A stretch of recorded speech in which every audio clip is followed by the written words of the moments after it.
हर महीने की पहली तारीख को आम आदमी की जिंदगी से जुड़े कुछ बड़े बदलाव लागू होते हैं। इस बार भी 1 सितंबर 2025 से कई ऐसे नियम लागू होने जा रहे हैं जिनका असर आपकी जेब और बजट पर सीधे पड़ेगा।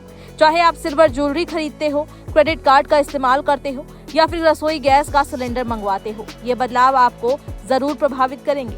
आइए जानते हैं क्या क्या बदलाव होने वाले हैं। हर महीने की पहली तारीख को एलपीजी सिलेंडर के दाम तय किए जाते हैं। 1 अगस्त को जहां व्यावसायिक सिलेंडर की कीमत में 33 रुपए 50 पैसे की कटौती हुई थी, वहीं घरेलू रसोई गैस की कीमतें जस की तस रही। अब सितंबर में उम्मीद की जा रही है कि घरेलू एलपीजी पर भी राहत मिल सकती है। अगर दाम घटे तो आम परिवारों को महंगाई की मार से कुछ राहत मिलेगी, लेकिन अगर दरें बढ़ी तो रसोई का बजट गड़बड़ा सकता है। सरकार ने सोने की तरह अब चांदी की खरीद बिक्री को भी ज्यादा पारदर्शी बनाने का फैसला किया है।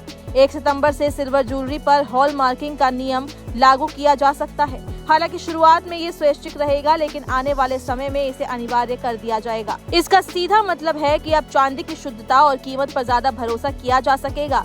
निवेश करने वालों और गहने खरीदने वालों को ये नियम फायदा भी देगा, लेकिन बाजार में दामों पर असर पड़ना तय है। स्टेट बैंक ऑफ इंडिया ने अपने कार्ड धारकों के लिए कुछ अहम बदलाव का ऐलान किया है। 1 सितंबर से डिजिटल गेमिंग, कुछ खास सरकारी भुगतान और कुछ मर्चेंट ट्रांजैक्शन पर अब रिवॉर्ड पॉइंट्स नहीं मिलेंगे। इसके अलावा अगर आपका ऑटो डेबिट फेल होता है तो 2% तक का पेनल्टी चार्ज देना होगा। वहीं अंतर्राष्ट्रीय लेन देन पर भी अतिरिक्त फीस चुकानी पड़ेगी। डाक सेवाओं में भी बड़ा बदलाव होने जा रहा है। 1 सितंबर से रजिस्टर्ड पोस्ट को स्पीड पोस्ट सेवा में मर्ज किया जा सकता है, यानी अब अलग से रजिस्टर्ड पोस्ट की सुविधा नहीं होगी।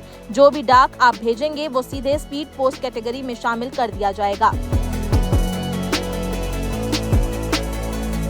दिल्ली और एनसीआर समेत कई शहरों में हर महीने की तरह सितंबर में भी सीएनजी और पीएनजी की दरें बदल सकती है। हाल के महीनों में इनके दाम स्थिर रहे हैं, लेकिन अब अंतर्राष्ट्रीय बाजार और कंपनियों की समीक्षा के आधार पर कीमतों में बदलाव संभव है। अगर दाम बढ़े तो परिवहन और घरेलू खर्च दोनों पर असर होगा।